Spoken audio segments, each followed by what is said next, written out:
মাগরিবের সালাত আদায় করেই আমরা বসি। এই সময়টা মূলত জিকিরের সময়। সালাতুল মাগরিব, সালাতুল ফজর, সালাতুল আসর এবং ঘুমাতে যাওয়ার আগে এই 4 সময়ে রাসূলুল্লাহ সাল্লাল্লাহু আলাইহি ওয়াসাল্লাম বেশ কিছু জিকির শিখিয়েছেন। এগুলো আপনারা অনেকে জানেন, আবার কেউ কেউ জানেন না। এগুলো খুবই গুরুত্বপূর্ণ, এগুলোকে অবহেলা করবেন না। আর এগুলো শেখার জন্য আমরা আগে এক সময় নিয়মিত এই জিকিরগুলো আমরা প্রথমে পালন করতাম, পরবর্তীতে এগুলো করে নি। আপনাদের কিছু সময় দেওয়া হয় যে আপনারা প্রত্যেকে পার্সোনালি করবেন, এটাই সুন্নত যে প্রত্যেকে পার্সোনালি করবেন। কিন্তু শেখার জন্য মাঝে মাঝে দু একটা জিকির অনুশীলন করা যায়। আল্লাহ রসুল সাল্লাল্লাহু আলাইহি ওয়াসাল্লাম 5 ওয়াক্ত সালাতে সালাম ফেরানোর পরে কি বলতেন?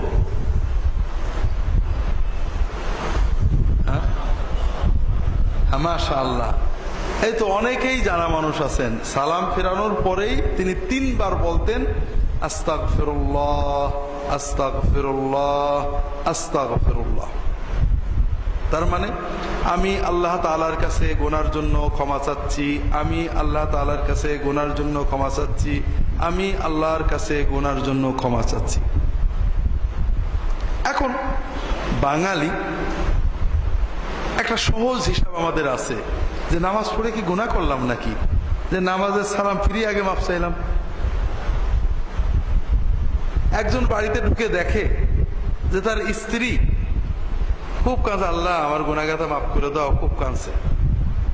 তখন ওর মনে সন্দেহ হয়েছে, নিশ্চয় স্ত্রী কোনো অন্যায় করেছে আজকে, নিলে এত কাঁদবে কে, ধরে বউয়ের মাস শুরু করে দিয়েছে। আসলে বিষয়টা এরকম নয়। বিষয়টা হলো ছোট্ট বাচ্চা, তার মনে কিছু চাওয়ার আছে। যখন মাকে হাসি খুশি দেখে তখন সবচেয়ে জরুরি চাওয়াটা আগে চাই, মা আমার এটা লাগবে। আমরা যখন কোনো নেক আমল করি, বিশেষ করে সালাত আদায় করি, সালাতের ভিতরে আমরা যতটুকু আল্লাহর জিকির করি, প্রথমে যাই মনটা ছটফট থাক, শেষ দিকে এসে কিছুটা আল্লাহর কথা মনে এসে যায়। এই যে এত সুন্দর আমল আল্লাহকে খুশি করার জন্য করলাম, সালাম যখন ফেরাই তখন আল্লাহ আমাদের দোয়া শোনার জন্য প্রস্তুত থাকেন যে বান্দা কি চাও দিয়ে দেব। আর আমি কি চাবো? সবচেয়ে আগে আমার কি চাওয়া আছে?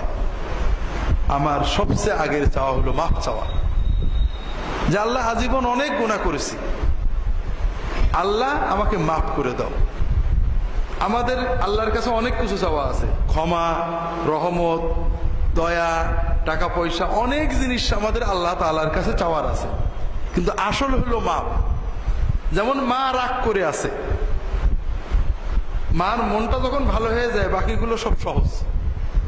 আল্লাহ যখন বান্দার গুনাহ মাফ করে দেয়, বাকি রহমত, বরকত, উন্নতি যা আছে ওটা অটোমেটিক এসে যায়। কারণ আল্লাহ এবং বান্দার মাঝখানে বাধা হয়ে দাঁড়ায় আমাদের গুনাহগুলো। যখন আল্লাহ গুনাহগুলো মাফ করে দিলেন তখন তো বাকি আর কোনো বাধা থাকলো না। এই জন্য মুমিনের কাজ হলো, আমি নামাজটা পড়েছি, নামাজের ভিতরেও আমি মাফ চাইছি, আল্লাহুম্মা ইন্নী যালামতু নাফসি যুলমান কাসীরান, মাফ চাইছি। সালাম ফিরিয়ে এখন প্রথম কথা, আল্লাহ আর কিছু দাও না দাও, এই নামাজের উসিলায় আমার সব গুনাহ মাফ করে দাও। আর গুনাহ মাফ করা মানে সব এসে গেল, বাকিগুলো অটোমেটিক এসে যাবে। এজন্য রাসূলুল্লাহ সাল্লাল্লাহু আলাইহি ওয়াসাল্লাম নামাজের সালাম ফেরানোর পরে প্রথম যে কথাটা বলতেন 3 বার আস্তাগফিরুল্লাহ বলতেন। এরপরে বিভিন্ন হাদিস থেকে জানা যায় রাসূলুল্লাহ সাল্লাল্লাহু আলাইহি ওয়াসাল্লাম সালাতের সালাম ফেরানোর পরে কি বলতেন? আল্লাহুম্মা আনতাস সালাম ওয়া মিনকাস সালাম তাবারাকতা ইয়া যাল জালালি ওয়াল ইকরাম। এইটা বলা 3 বার আস্তাগফিরুল্লাহ, আল্লাহুম্মা আনতাস সালাম প্রত্যেকেরই সুন্নত। নামাজের সালাম ফিরালে আমরা প্রত্যেকেই মুখে উচ্চারণ করে মৃদু শব্দে বা মনে মনে এটা বলবো প্রত্যেক সালাতে, শুধু মাগরিব নয়, 5 ওয়াক্ত সালাতের পরে নারী পুরুষ সবাই প্রথমেই 3 বার আস্তাগফিরুল্লাহ বলবো, এরপরে আল্লাহুম্মা আনতাস সালাম ওয়া মিনকাস সালাম তাবারাকতা ইয়া যাল জালালি ওয়াল ইকরাম, এইটা বলবো। এরপরে রাসূলুল্লাহ সাল্লাল্লাহু আলাইহি ওয়াসাল্লাম অনেক দোয়া জিকির আমাদের শিখিয়েছেন। তার ভিতরে আল্লাহ তাআলার তাসবিহ সুবহানাল্লাহ 33 বার, আলহামদুলিল্লাহ 33 বার, আল্লাহু আকবার 33 বার অথবা 34 বার। আল্লাহু আকবার 33 বার বললে সর্বশেষ লা ইলাহা ইল্লাল্লাহু ওয়াহদাহু লা শারীকা লাহু লাহুল মুলকু ওয়া লাহুল হামদু ওয়া হুয়া আলা কুল্লি শাইইন দিয়ে আলা কুল্লি শাইইন কাদির এই বাক্য দিয়ে আমরা 100 পুরিয়ে দেব, অথবা 33 বার সুবহানাল্লাহ, 33 বার আলহামদুলিল্লাহ, 34 বার আল্লাহু আকবার পড়ব। এটাও প্রত্যেক নামাজের পরে আমরা পড়ব। এরপরে আপনি আগে পিছে করতে পারেন, প্রত্যেক সালাতের পরে আয়াতুল কুরসি পড়া। রাসূলুল্লাহ সাল্লাল্লাহু আলাইহি ওয়াসাল্লাম বলছেন, মান ক্বারা আয়াতুল কুরসি দুবুরা কুল্লি সালাতিন মাকতুবা লাম ইয়ামনাহু মিন দুখুলিল জান্নাতি ইল্লাল মাউতু আও কামা ক্বাল সাল্লাল্লাহু আলাইহি ওয়াসাল্লাম। যদি কেউ 5 ওয়াক্ত সালাতের সালাম ফিরানোর পরে আয়াতুল কুরসি পড়ে, তাহলে তার জান্নাতে যাওয়ার পথে মৃত্যু ছাড়া আর কোনো বাধা থাকবে না। যাদের আয়াতুল কুরসি জানা আছে তারা পড়বেন।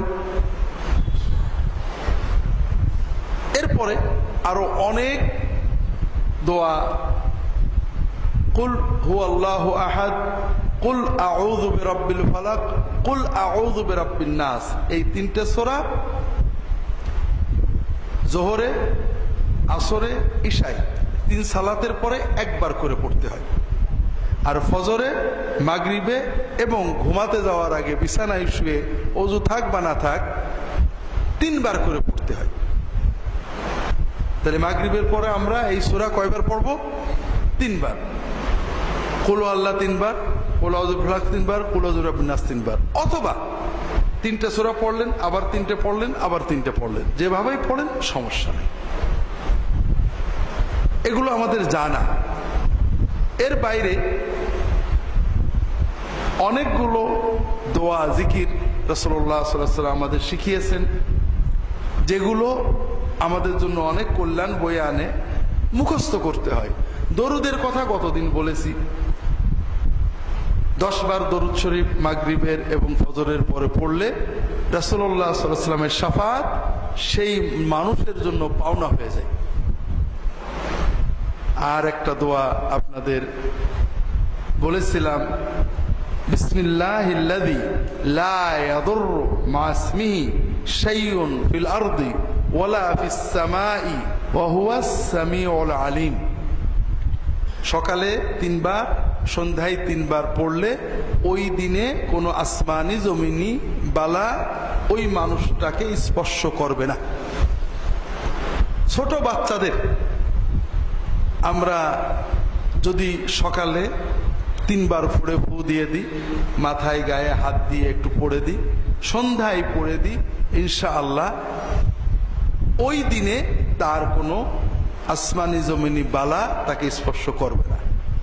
আপনার দৌড়ে বেড়ান হুজুরের কাছে তাবিজ নেওয়ার জন্য, মা যে মহব্বতে পড়তে পারে, হুজুর তো ওই মহব্বতে পড়ে ফু দিতে পারে না। আমি কোন রকম, আর মা কত মহব্বতের সাথে পড়ে, আল্লাহ তো কালবের হালত দেখে যে কতখানি মহব্বত দিয়ে পড়ছে। যে মা যখন এই দোয়াটা পড়ে বাচ্চাকে ফু দেবে, এর যে তাসির হবে, আমার দোয়ায় অত তাসির হওয়ার কথা না। এরপরে সকালে এবং সন্ধ্যায় হেফাজতের 2টো দোয়া আছে। একটা হলো নিজেরা পড়বেন, বাচ্চাদেরকে পড়ে ফু দেবেন বা মাথায় গায়ে হাত রেখে পড়বেন। আউযু বিকালিমাতিল্লাহিত তাম্মাতি মিন কুল্লি শাইতানিন ওয়া হাম্মাহ ওয়া আইনিন লাম্মাহ। এর মানে হলো, আল্লাহ আমি আপনার আশ্রয় চাচ্ছি, আপনার কালিমাতিল্লাহিত তাম্মা, আল্লাহ তাআলার পরিপূর্ণ কালামের কালেমার আশ্রয় নিচ্ছি, যেন কোন শয়তান, জিন, কোন কীট পতঙ্গ, বিচ্ছু, সাপ, কোন বদনজর যেন আমার ক্ষতি করতে না পারে। 3 বার। এবং ছোট বাচ্চাদের এই দোয়া পড়ে সকালে এবং সন্ধ্যায় 3 বার ফু দিয়ে দেবেন, গায়ে হাত দিয়ে পড়বেন। আরবিটা যদি উইযুকা এরকম বললে ভালো হয়, তবে না পারলে এইভাবেই পড়বেন, আউযু বিকালিমাতিল্লাহিত তাম্মাতি মিন কুল্লি শাইতানিন ওয়া হাম্মাহ ওয়া আইনিন লাম্মাহ। এটা সকালে, সন্ধ্যায়, ফজরের পরে, মাগরিবের পরে নিজেরা পড়বেন, বাচ্চাদেরকে পড়ে ফু দিয়ে